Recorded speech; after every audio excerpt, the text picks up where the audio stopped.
Welcome back to Let's Play AC Milan, and as you can see, we are quite a bit into the January transfer window.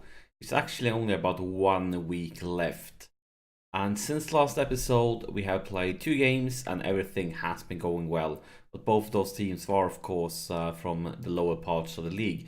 Today though, we have a huge game coming up, and it's versus Bologna, and it's an away game. And as you can see, they're currently in 4th place.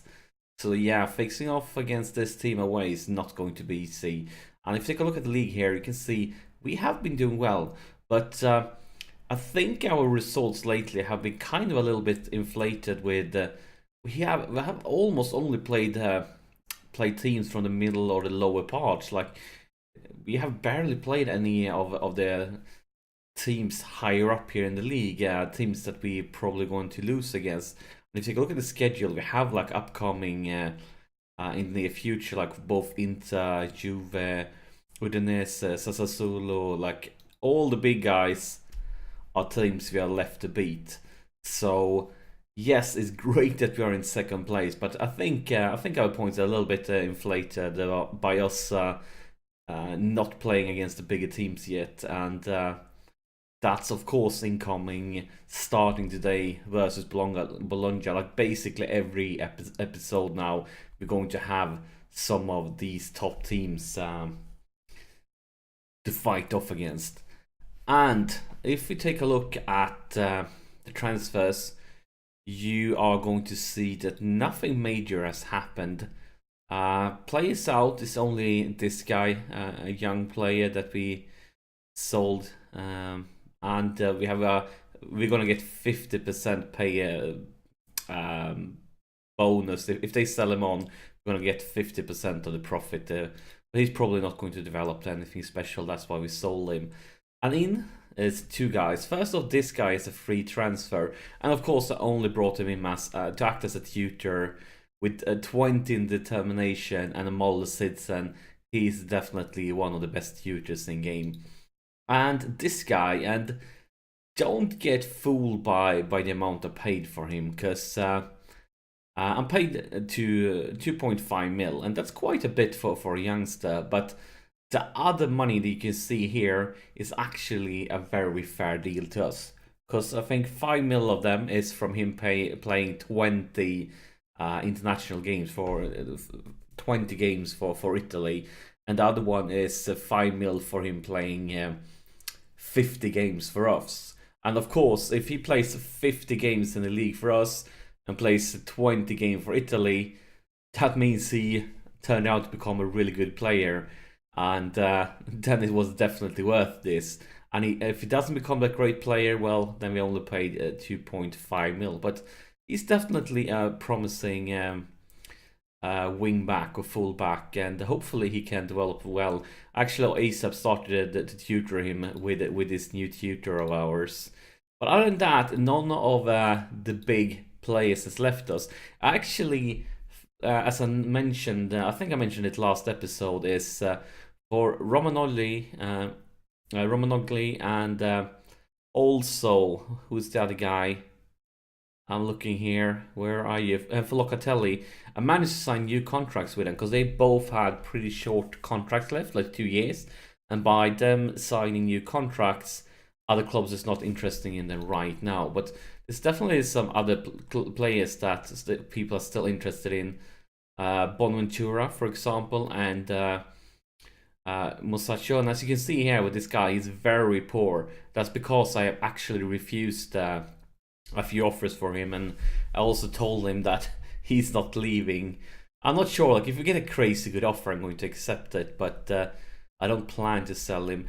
With Bonaventura, I actually promised him that if we don't manage to reach Champions League for next season, you may leave, and that kept him pretty happy. But still, there are clubs wanting him, so we'll have to wait and see what happens there. And talking about clubs wanting my players, there's 1 week left, so we still don't know if anything serious is going to happen. But considering our poor finances, where we only get to keep 35% of transfer value, I really don't want to sell anybody. before we have managed to get this amount up. Because if I sell somebody and basically don't keep anything from the deal, that's going to put us in a very difficult situation, and we're already over the wage budget. So yeah, our finances are not great. That's all we have to say. Let's move forward to the game instead then. Bologna away, definitely a very tough away game. But look at the formation here. They are definitely playing very, very defensively. Even though it's just 3 defenders, look at all those midfielders. That's a very uncommon formation. I don't think I've ever seen a team use this one against us before.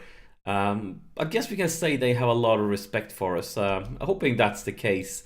Because, I mean, they are a top team this season, and they are very high up in the league. So they really shouldn't be playing like crazy defense or something like this. It really shouldn't, because they should be in it to win it, considering the league table and their position.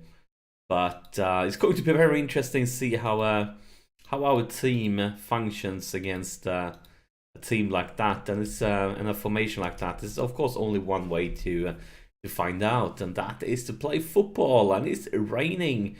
Rain is pouring down here today in Bologna. But yeah, going to keep an eye here, see if it changes anything or how it looks and so on.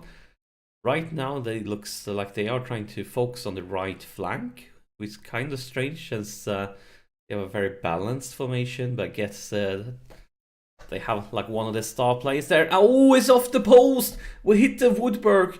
That could have been a beautiful start of this tough away game. But unfortunately, this is not good enough, and that's going to be a throw-in, and that's highlight.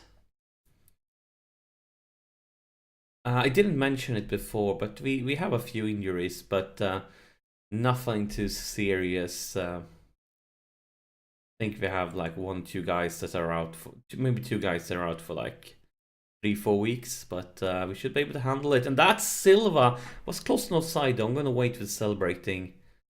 And yeah, it was an offside. I felt it. I really felt it. That's why I didn't want to start dancing and singing and celebrating before we actually knew for certain. And it was the right decision. We get to cry instead. Where is Borini and Locatelli? Maybe we can create something else there. So for Kessie. Kessie, what will you do? Go all the way to the other flank here. And Sosa, can you bring it into the box? Can you? That was very optimistic if that actually was meant as a shot. Probably just try to get into box, but yeah. And that one is clear, but the defense is actually picked up by the A beautiful intercepted there by Kessie. Really good inception, but fortunately we didn't get to see anything else. If you look at, take a pause this and take a look here, 9-2 in shots, 3-1 in targets. We are completely dominating things right now. But as you know, in Football Manager, you don't win games by just dominating. You win games by actually scoring goals. And right now, that's not what we are doing. And definitely lads need to know that we are displeased. And let's go to the tactics here, because we took a lot of shots. We are actually trying to work it into the box, so how come we are missing so many shots? Let's go to the analytics here, take a look at the team, go for shots. Oh man, we hit the woodwork once, that was really close. And yeah, but we missed the target also.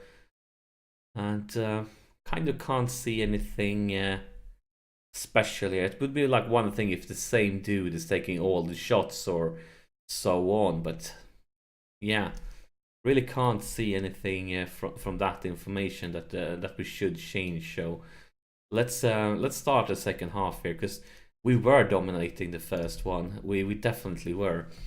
We just need to increase our position a little bit, so some more focus, and we should have this.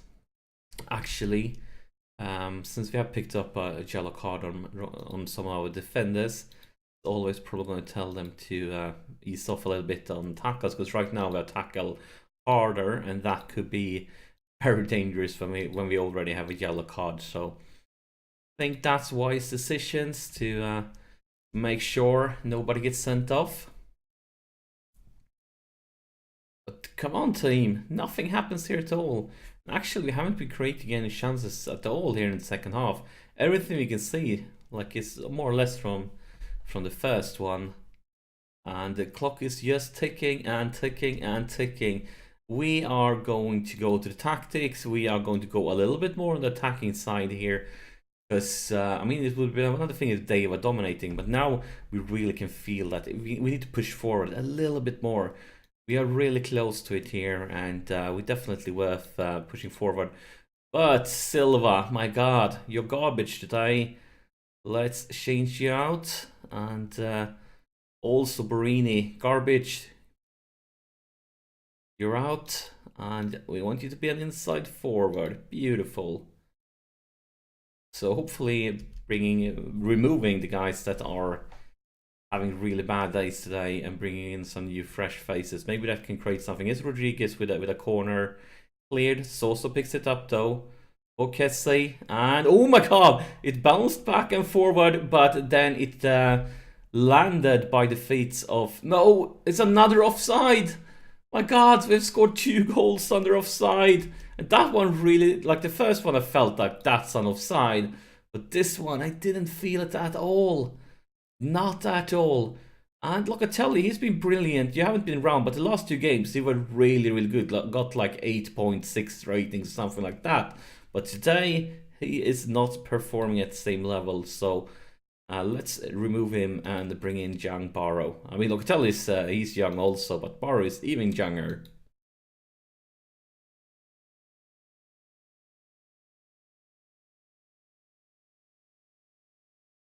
And the clock is ticking and ticking.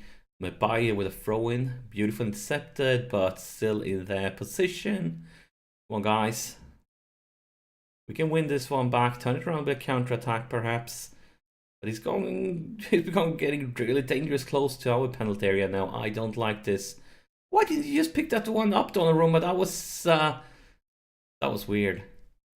I'm not sure what's going on here because we've dominated the whole game. They haven't had a single highlight through the whole game, and all of a sudden they get 2 in a row. We are not satisfied. We are gonna go overloading. We're here to win. Everything else would be a failure. So yeah, come on, guys. 3 minutes of extra time. We always get like a crazy amount of like 6 minutes of extra time, then an extra minute extra time off the extra time or something like that. But now when we actually need some extra time, we only get 3 minutes. Come on, ref. We're getting screwed here. And the clock is just ticking and ticking.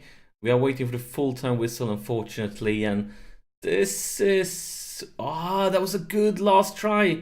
Really good one, but not good enough. But yeah, we hit the woodwork once. Had 2 offside goals. Damn it. Damn it, damn it, damn it. I was worried for this game. I really was worried. But then the way the game turned out, I felt like we were really dominating things. And then all of a sudden I wanted more. But we clearly didn't get more. And we are already down to 3rd place. It's really close here in the top. Every time you miss out on a few points, that means another team will overtake you. That was unfortunate. I really was hoping for more. Maybe not before the game, I would have been satisfied with a draw away against the 4th place team. I would.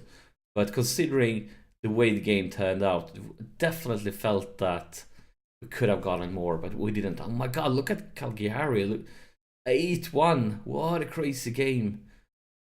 Damn it. That's madness. But yeah, that's it for this episode. It's about a week left of the transfer window. And we have some crazy games coming up here with Inter, with Juve, with Udinese, with Sassuolo, and of course we have the Euro Cup first knockout round. So big stuff coming up, and the question is, of course, how will our team look in the next episode? Because for the next episode, the transfer window will have closed. So I see you there. Massive thank you for tuning in. And if you enjoyed this episode, as always, press the like button, and I'll see you in the next episode.